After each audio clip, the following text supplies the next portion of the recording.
خوب رائے حل کیا ہے؟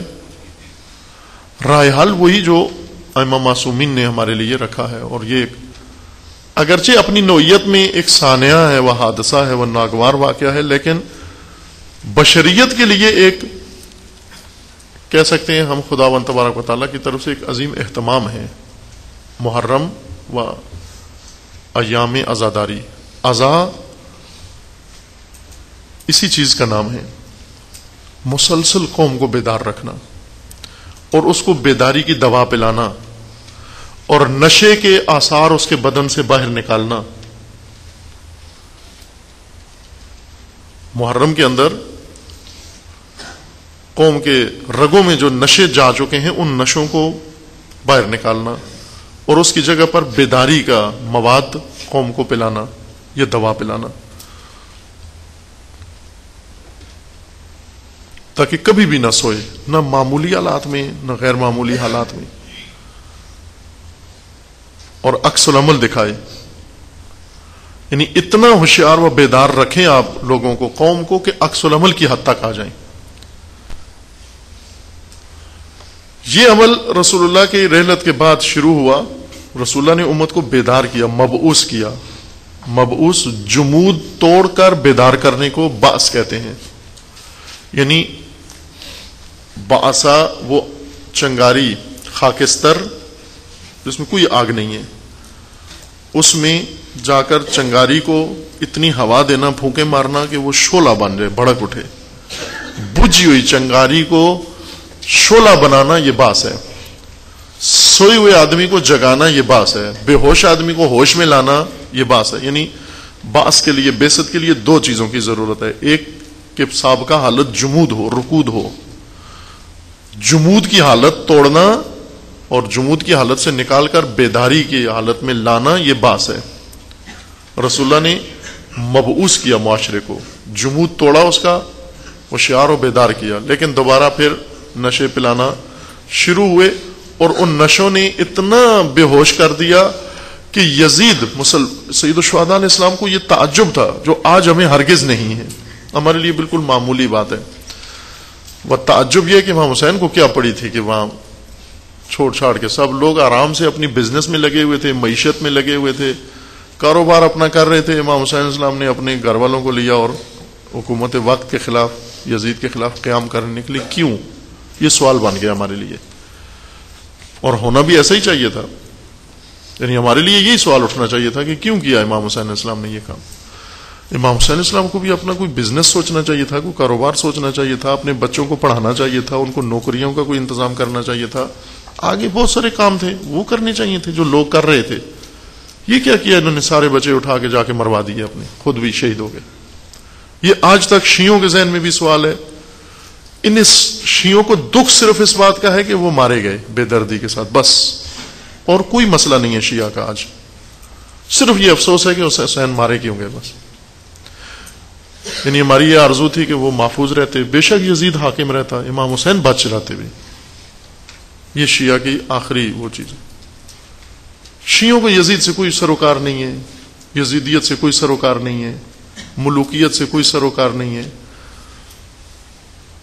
امام حسین نہ مارے جاتے بس۔ آج بھی شیعہ کو مثلا پاکستان میں کس بات کا کھٹکا ہے کہ کوئی شیعہ نہ مارا جائے، باقی جو حکومت کرتا ہے کرے، جو نظام ہے وہ رہے، ہمیں اس سے کیا سروکار ہے؟ ادھر فلاں رہے فلاں رہے، کوئی غرض نہیں ہے ہمیں، بے دین رہے لا دین رہے، وہ مذہبی جماعت رہے، متعصب جماعت آئے، کوئی بھی آئے، ایرا غیرہ، یہ جماعت وہ جماعت فلاں جماعت آئے، شیعہ کو کوئی غرض نہیں ہے، صرف یہ کہ کوئی شیعہ مارا نہ جائے بس۔ یہ ضمانت دے دو کہ پاکستان میں کسی شیعہ کا قتل نہیں ہوگا، وہ بہترین حکومت ہے شیعہ کے لیے۔ یہ تشیع امام حسین کا نہیں ہے، چونکہ امام حسین بالکل محفوظ تھے، پرامن تھے، بالکل محفوظ تھے امام حسین علیہ السلام، اور لوگوں نے بھی مشورے دیے کہ ہم آپ کو محفوظ راستے بتا سکتے ہیں۔ امام حسین کے لیے مشکل یہ نہیں تھی کہ مجھے امن ملے، امام حسین السلام نے خود فرمایا اپنے بھائی کے جواب میں کہ جب محمد ابن حنفیہ نے مشورہ دیا کہ آپ مکہ میں جا کر کعبہ میں پناہ لے لیں، بہترین پناہ گاہ ہے، اگر وہاں بھی پناہ نہ ملے تو پھر یمن چلے جائیں، اگر یمن میں بھی پناہ نہ ملے تو پھر صحرا میں کسی غار میں گھس جائیں، اور جب تک یزید زندہ ہے غار سے باہر نہ آئیں۔ جب آپ کو ایک دن تو مرنا ہے نا، اس نے بیماری سے مر جائے گا، شراب پی کے مر جائے گا، کسی وجہ سے مر جائے گا، یہ ایک دن تو مرے گا۔ یہ جس دن مرنے کا اعلان ہو اس دن آپ باہر آ جانا غار سے۔ یہ بھائی نے مشورہ دیا سید الشہداء۔ امام حسین علیہ السلام نے فرمایا کہ بھائی مسئلہ یہ نہیں ہے کہ مجھے پناہ نہیں مل رہی ہے، میری مشکل یہ نہیں ہے کہ میں امن میں رہوں، میں چین میں رہوں، میری مشکل یہ ہے کہ وہ اقتدار میں نہ ہو۔ حسین اور یزید اقتدار میں ہو، یہ دو باتیں اکٹھی نہیں ہو سکتی۔ یہ مجھے اور چیز چبھتی ہے، شیعہ کو اور چیز چبھتی ہے۔ شیعہ کا ہم و غم یہ کہ شیعہ محفوظ رہے، امام حسین کا ہم و غم یہ کہ دین محفوظ رہے، نظام خدا نافذ رہے۔ بالکل الگ الگ ترجیحات ہیں ہماری اور امام حسین علیہ السلام کی۔ آج جو ہم روتے ہیں امام حسین علیہ السلام کو، ہماری بالکل ترجیحات مختلف ہیں۔ ہم یہ کہتے ہیں کہ ہم محفوظ رہیں، کس قیمت پر؟ کسی بھی قیمت پر محفوظ رہیں ہم۔ امام حسین علیہ السلام فرماتے ہیں نا، میرا محفوظ رہنا یہ مطلوب نہیں ہے، میرا ہدف نہیں ہے، میں تو شہادت کے لیے جا رہا ہوں۔ دین محفوظ رکھنا، دین محفوظ رہنا یعنی یزیدیوں کے نظام سے، بنو امیہ کے نظام سے، ظالموں کے نظام سے۔ کربلا ایک تفکر ہے، عاشورہ ایک تفکر ہے، ایک نہضت ہے، ایک تحریک ہے، رسم نہیں ہے۔ ہم نے اس کو رسم بنا دیا ہے۔ ایک بہت بڑی جفا جو ہم نے کی ہے کربلا کے اوپر، عاشورہ و مجالس و عزاداری کو رسم بنا دیا ہے، بزم بنا دیا۔ ہم بزم عزا منعقد کرتے ہیں، ہم رسم عزا برقرار کرتے ہیں۔ عزاداری نہ رسم ہے نہ بزم ہے، عزاداری ایک رزم ہے، رزم رزم یعنی ایک جنگ ہے، ایک پیکار ہے، ایک نبرد ہے، مسلسل پیکار کا نام عزاداری ہے۔ اگر عزاداری ہوئی ہوتی 1400 سال تو آج شیعہ کم از کم اس حالت میں نہ ہوتا، عزادار اس حالت میں نہ ہوتا۔ اگر اس نے عزا کی ہوتی، اس نے بزم منعقد کیا اور رسم منائی ہے، لہذا آج رسم کو بھی خطرہ ہے، یہ بزم بھی محفوظ نہیں ہے۔ اگر بزم نہ ہوتی، یہ رزم ہوتی تو آج دین بھی محفوظ ہوتا، اسلام بھی محفوظ ہوتا، پاکستان بھی محفوظ ہوتا، سب کچھ محفوظ ہوتا، ہم بھی محفوظ ہوتے۔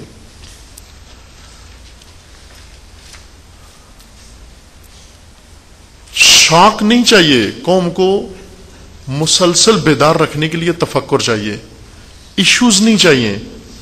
ایشوز پہ نکلنے کا مطلب یہ ہے کہ نارمل نہیں ہے، ہم بے ہوش ہیں، سی سی یو میں پڑی ہوئی قوم ہے، آئی سی یو میں پڑی ہوئی قوم ہے، اور اس کا کوئی اہم ماں باپ مر گئے ہیں تو ٹیکے لگا کے شاک پہنچا کے اس کو جنازے میں حاضری کے لیے تیار کیا گیا ہے۔ جنازوں میں حاضر ہو کر پھر دوبارہ سی سی یو میں واپس بے ہوش، پھر مد ہوش۔ ابھی محرم آیا ہے، سی سی یو سے نکلے گی یہ قوم، شاک پہنچانے کے جائیں گے اس کو، پھر نکلو باہر، 10 دن، مہینہ، 2 مہینے عزاداری ہے، پھر اس کے بعد دوبارہ سی سی یو میں قوم جا کر ایڈمٹ ہو جائے گی، پھر سو جائے گی آرام سے اگلے سال تک۔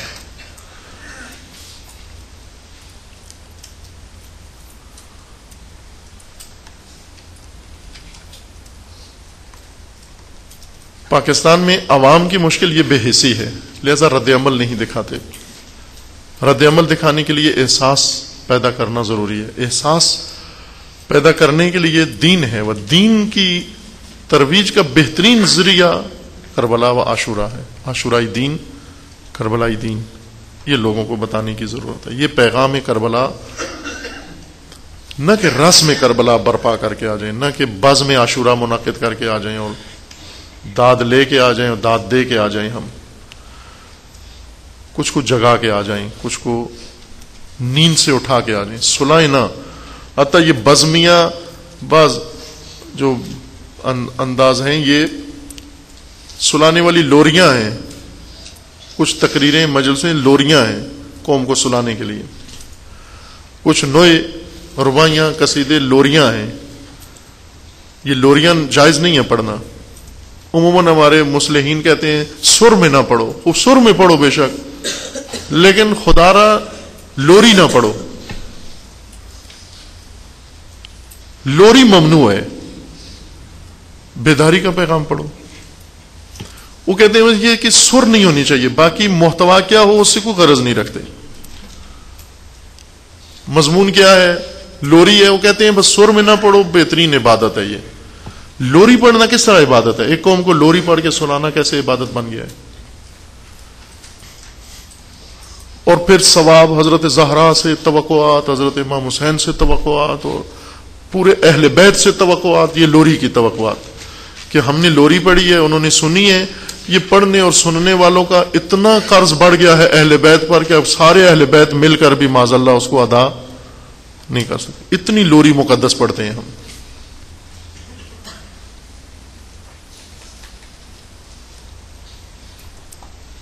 ورنہ امام خمینی فرماتے تھے کہ ایک عاشورہ، ایک عزاداری، ایک سال کی نہضت کافی ہے شیعہ کی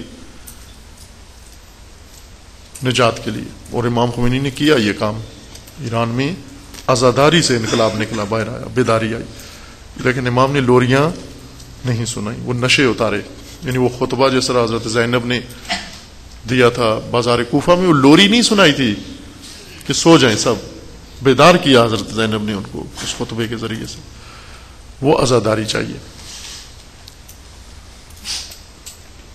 بس ایک طرف سے ہم اپنے ملکی حالات دیکھیں، ان حالات میں مورے شطرنج کے کھیل، یہ سیاست اور یہ پورا حوالے کیا ہوا ملک دشمن کے، رقیب کے، اس سرزمین پر ہم ہیں. اب اپنی رسالت و ذمہ داری بھی معلوم ہے کیا ہے، راہ نجات بھی کیا ہے. اہم ترین اس میں شعبہ عوام ہے، عوام. اور اہم ترین کام و عبادت، افضل العبادات عوام کو بیدار کرنا ہے. جس دن یہ شیر بیدار ہو گیا، یہ شیر ہے سویا ہوا، عوام سویا ہوا شیر ہے جسے چوہا بھی کھیل رہا ہے. اس سے سوئے ہوئے شیر میں دم سے چوہا کھیلتا ہے، اس کے اوپر دوڑتا ہے، لوٹتا ہے، چھلانگیں لگاتا ہے. لیکن یہ شیر اگر بیدار ہو جائے تو پورا جنگل و جنگل کے سارے حیوانات مل کر بھی اس کا مقابلہ نہیں کر سکتے. یہ شیر بیدار کرنا ہے. اور اس کو وہ بیداری کا ہی مواد پیش کرنا ہے، لوری نہیں سنانی اس کو. یعنی پاکستان کا رائے حل ہے یہ. اب ہم کون یہ رائے حل کرے؟ مثلا پاکستان بچانے والے کون ہوں گے؟ جو مورے ہیں دشمن کے، ان سے توقعات نہ رکھیں آپ.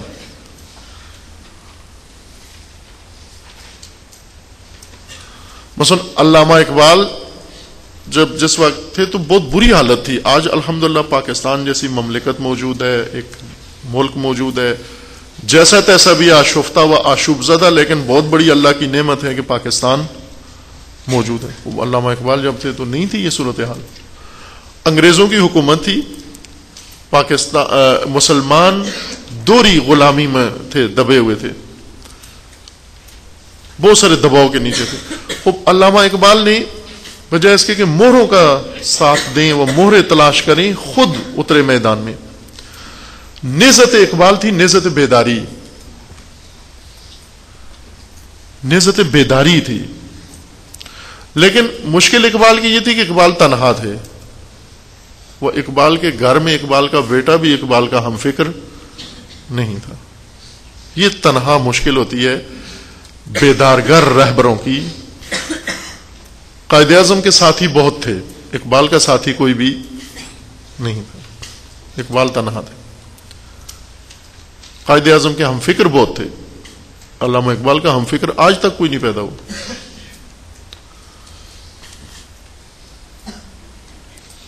سیاسی لیڈروں کو ساتھی مل جاتے ہیں، لیکن بیدار کرنے والے رہبر کو ساتھی بہت کم ملتے ہیں. اس لحاظ سے ہم کہیں کہ امام خمینی بہت ممتاز شخصیت ہیں کہ جن کو بیدارگر رہبر بھی ساتھ ملے، ساتھی ملے، جس طرح شہید مطہری و دیگر بزرگان جنہوں نے امام کے ساتھ مل کر قدم بے قدم بیداری کی نہضت کو آگے بڑھایا اور بیداری کا نتیجہ بھی لیا.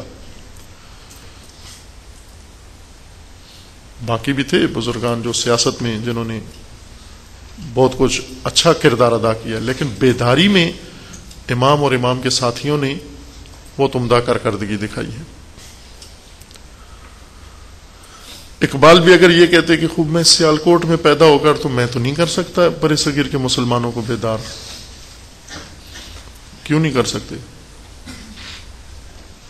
وہ آپ پاکستان کے گاؤں میں پیدا ہو کے کیوں نہیں بیدار کر سکتے؟ خدا چاہے تو ایک یتیم بچے سے پوری کائنات بیدار کر دیتا ہے. اس بچے میں یہ پتہ ہو کہ میں کیا ہوں، اس کو یہ احساس ہو کہ میں کیا ہوں، مجھے کیا کرنا ہے. وہ نہ جائے ہوس کی طرف، نہ جائے شہوات کی طرف، نہ جائے گناہ کی طرف، نہ جائے معصیت کی طرف، نہ جائے دنیا کی طرف، نہ جائے. اگر وہ یتیم بچہ خود اپنے رب پر ایمان لے آئے، وہ اسی بچے کے ذریعے سے خدا ایک قوم کو نجات دے دیتا ہے. یہ اللہ کا قانون ہے. یہ لہذا اس وقت ہمیں لوگوں کو اصل صورتحال سے بھی آگاہ کرنا ہے، پاکستان کی اصلی صورتحال سے، چونکہ نہیں ہے، کنفیوز کیا ہوا ہے. میڈیا نے بالکل پاکستانیوں کے ذہنوں کو معوف کر دیا ہے، ختم کر دیا ہے، سوچنے کی صلاحیت ان سے لے لی ہے. اور یہ CCU میں پڑے ہوئے مریض کو جگانا ہے. جا کر آپ سوئے ہوئے یہ جو بولتا ہے اس پر اعتماد نہ کریں زیادہ، اور مہروں پر زیادہ اعتماد نہ کریں. مہرے بہترین مہرے، خوبصورت مہرے بھی رقیب کے مہرے ہیں، اسلام کے مہرے نہیں ہیں. چونکہ رقیب کے ہیں، بس بہت حسین ہیں لیکن رقیب کے ہیں، لہذا کارآمد نہیں ہے، کوئی ان سے توقع نہیں باندھی جا سکتی. دو کام ہونے چاہیے ہمارے: ایک حالات سے آگاہ کرنا، اصل صورتحال سے لوگوں کو آگاہ کرنا اور خود آگاہ ہونا، یہ اپ ڈیٹ رہنا اور دینا. اور دوسرا رائے حل. صرف المیہ بیان کر دینا یہ بیمار ہیں بیمار ہیں بیمار ہیں، اس سے بیمار ٹھیک نہیں ہوتا. اول بیماری کی تشخیص. بیماری میں دو چیزیں مہم ہوتی ہیں: تشخیص مرض اور علاج. آدھا علاج تشخیص میں ہے اور آدھا دوا میں ہے. ہمارے پاس الحمدللہ دونوں ہیں، کربلا کے طفیل و عاشورہ کے طفیل، کہ آپ کو بصیرت اتنی ہے کہ آپ تشخیص بیماری بھی درست دے رہے ہیں، اور آپ کو اتنی بھی توفیق ہے کہ آپ کے پاس علاج بھی فراوان مقدار میں ہے، نہ ختم ہونے والا علاج موجود ہے. صرف پلانے والا حکیم نہیں ہے، عطائی بن گئے ہیں، معاوضے کے لیے کام کرتے ہیں، توقعات کے لیے کام کرتے ہیں. ہرگز طمع و لالچ نہیں رکھنی ہے آپ نے. بعض عزیزان جو جا رہے ہیں، ممکن ہے آپ کو کچھ لوگ وہاں دیں، کسی نے قبول نہیں کرنا کچھ بھی، خواہ وہ رضا سے دیں یا زبردستی دیں، جبرن دیں. یہ آپ کا آغاز ہے. کرایہ نہیں ہے، پیدل آ جائیں وہاں سے، باہر روڈ پہ آ کے لفٹ لے لیں. کسی میزبان سے، بانی مجلس سے پیسہ نہیں لینا، نہ دوستانہ انداز سے لینا ہے، نہ مانگ کے لینا ہے، نہ مانگے بغیر لینا ہے. مطلقہ انہیں کہہ دیں کہ لا اسألکم علیہ اجرا ان اجریہ الا علی اللہ، ہمارا اجر خدا پر. اگر آپ کو سندھ سے چل کے لاہور آنا پڑتا ہے تو کوئی حرج نہیں ہے، چل کے آ جائیں، آپ پیدل آ جائیں، کرایہ نہیں ہے. تو یہ بہانے، یہ توجیحات نہ کریں کہ یہ ضرورت تھی، یہ فلاں تھا، یہ انہوں نے زبردستی جیب میں ڈال دیا. وہ جیب ہی پھاڑ دیں جس میں وہ زبردستی ڈالتے ہیں. اول تو انشاءاللہ کوئی بھی نہیں دے گا. جب آپ کے استادوں کو کچھ نہیں دیتے تو آپ کو کیا دیں گے؟ لیکن اگر کسی ایک کے ساتھ ایسا حادثہ ناگوار پیش آتا ہے تو پہلے سے اس کو طے کر کے جانا ہے. عزیزان، اس وقت بیداری آتی ہے، اس وقت کوئی کام ہوتا ہے، اس وقت خدا عنایت کرتا ہے، اللہ آزماتا ہے کہ کیا کرتا ہے یہ. جا کر جھجک نہیں رکھنی، جھجکنا نہیں ہے. حضرت زینب کو دیکھیں آپ، بازار کوفہ ہے، ایک خاتون ہے اور وہ بھی اسیر اور غمزدہ. جھجک آئی، غم آڑے آیا، جسمانی تکلیف باعث بنی، پیاس مانے بنی، کوئی چیز مانے نہیں بنی. وہ عظیم خطبہ بی بی نے اس حال میں دیا. وہ خطبے دینے کی جگہ اسٹیج نہیں لگا ہوا تھا، بازار سے گزرے تھے، تماشائی کھڑے ہوئے تھے، الڑ بازی تھی وہاں، ان کو چپ کرا کے خطبہ دیا. ضروری نہیں فنکاری کی ضرورت نہیں ہے، جو آپ کا انداز ہے، جس طرح سے جو زبان ہے، اردو صحیح نہیں آتی نہ آئے، جس زبان میں آپ پرواہ نہ کریں کہ میری اردو پہ لوگ ہنس رہے ہیں، میری بات پہ لوگ ہنس رہے ہیں، نہیں سن رہے ہیں فلاں، آپ چپ کر کے اپنی بات کرتے جائیں، جس طرح کر سکتے ہیں اسی طرح کرتے جائیں. آپ کوئی اداکاری کرنے کی ضرورت، بالکل نیچرل انداز میں، طبیعی انداز میں، فنکاری نہیں کرنی، طبیعی انداز میں اپنی بات لوگوں تک پہنچائیں. اور دیکھیں کہ ممکن ہے، چونکہ لوگ آتے ہیں مداری دیکھنے کے لیے، جب آ کے دیکھا مداری تو نہیں ہے، یہ تو کوئی بہت سنجیدہ آدمی کھڑا ہوا ہے، تو مداری پسند طبقہ کیا ہو جائے گا؟ پیچھے چلا جائے گا. ان کے پیچھے سنجیدہ طبقہ کھڑا ہوتا ہے، اس وجہ سے کہ آگے مداری ہے تو ہم نے مداری شو نہیں دیکھنا، وہ پیچھے کھڑا ہوتا ہے. جب انہیں پتہ چل جاتا ہے، انہیں پتہ چلتا ہے کہ یہ تو مداری نہیں ہے، یہ پیچھے ہٹ جاتے ہیں، یہ ہمارے دلچسپی نہیں ہے. وہ جو پیچھے کھڑے ہوئے تھے، نہیں آ رہے تھے کہ یہ مداری ہوگا، جب انہیں پتہ چلتا ہے کہ یہ مداری نہیں ہے، یہ تو حقیقی ہے، پھر وہ آگے آ جاتے ہیں. اس رد و بدل کا انتظار کرنا پڑے گا آپ کو. مداری پسند پیچھے ہٹانے ہیں آپ نے، اور حقیقت پسندوں کو آگے. اتنا جا بجا ہونے میں ٹائم لگتا ہے نا تھوڑا سا. مثلا فرض کر لیں کہ ادھر رش لگا ہوا ہے مداری والوں کا، آپ آئے، آپ نے سنجیدہ گفتگو کی، ان کو ہٹنا ہے، چند منٹ لگیں گے ان کو پیچھے جانے میں، اور چند منٹ ان کو آگے آنے میں لگیں گے. اتنا انتظار آپ نے کرنا ہے، حوصلہ دکھانا ہے، اتنی دیر میں خاموش نہیں رہنا، اتنی دیر اپنا کام جاری رکھنا ہے جب تک یہ جا بجائی نہ ہو جائے. اور قوموں میں یہ جا بجائی ذرا زیادہ وقت لگتا ہے، ممکن ہے 1-2 سال لگ جائیں اس جا بجائی میں، کہ مداری دیکھنے جو آئے تھے وہ مایوس ہو کے چلے جائیں، اور جو انتظار میں تھے کہ کوئی آ کر ہمیں رہنمائی کرے، کوئی راہبر آئے ہمارا، وہ دیکھنے کے لیے تیار ہوں گے. وہ بیٹھے ہوتے ہیں گھروں میں، وہ نہیں آگے آتے، چونکہ مداریوں کی وجہ سے وہ بیزار ہو کے کب کے گھروں میں جا بیٹھے ہیں. انہیں نکالنا، یہ آپ کی محنت سے وہ نکل سکتے ہیں. بس بنابراین یہ صورتحال ہے ہماری. اس صورتحال کے اندر ہم نے قدم اٹھانے. ہرگز کسی کو اپنے لیے وہ جو ہیں، بعضوں نے کسی خطیب کسی سے متاثر ہے، سٹائل کسی کا وہ ہے، مجلس کسی کی حفظ کی ہوئی ہے، نہ. کسی کے معدے سے نکال کر اس کا وہ کھا کے پھر لوگوں کو نہ جا کر دیں. اپنی فکر، اپنے تفکر، وہی جو تعلیم پائی ہے آپ نے، وہی تعلیم آپ اپنے انداز سے لوگوں کو جا کر طبیعی انداز سے پیش کریں. جس طرح خدا آپ کو توفیق دیتا ہے، لوگوں کو بھی توفیق دیتا ہے، لوگوں کے بھی کان خدا سننے والے بنا دیتا ہے. اور صبر و حوصلے کے ساتھ انشاءاللہ آپ نے یہ مرحلہ طے کرنا ہے، ذمہ داری کے ساتھ. چونکہ پہلے آپ کا عنوان کچھ اور تھا، اب عنوان کچھ اور ہے، آپ کسی اور نگاہ سے دیکھیں گے لوگ آپ کو، اور آپ کی ہر بات سے نتیجے لیں گے لوگ، بہت سارے نتائج لیں گے، نتیجے آخر تک لیں گے. یہ آپ گویا ٹائٹل ہیں، ایک تفکر کا ٹائٹل ہے، ایک حرکت کا ٹائٹل ہے، ایک سلسلے کا. تو ٹائٹل دیکھ کے اگلا چیپٹر کو شوق ہوتا ہے پڑھنے کا. اگر ٹائٹل ہی مناسب نہ ہو تو وہ چھوڑ دیتے ہیں، پھر اگلا صفحہ کیا پڑھیں جس کا ٹائٹل ایسا ہے. چونکہ ٹائٹل بہت زیبا ہوتا ہے، خوبصورت ہوتا ہے، تو اگر ٹائٹل خوبصورت نہ ہوا تو اگلا صفحہ کوئی پڑھنے کی زحمت نہیں کرے گا. یہ مختصر طور پر صورتحال ہے. چونکہ ابھی سوالات بھی ہوں گے آپ سے، ہم کس کا ساتھ دیں، آنے والے الیکشن میں کس کو ووٹ دیں، کون نجات دے گا، فلاں ڈرامہ باز آیا ہے، فلاں آیا ہے. وہ اصول آپ کی خدمت میں عرض کر دیے ہیں، ان کی روشنی میں انشاءاللہ رہنمائی آپ نے جوانوں کی اور نسل جوان کی کرنی. وصلی اللہ علیہ وسلم.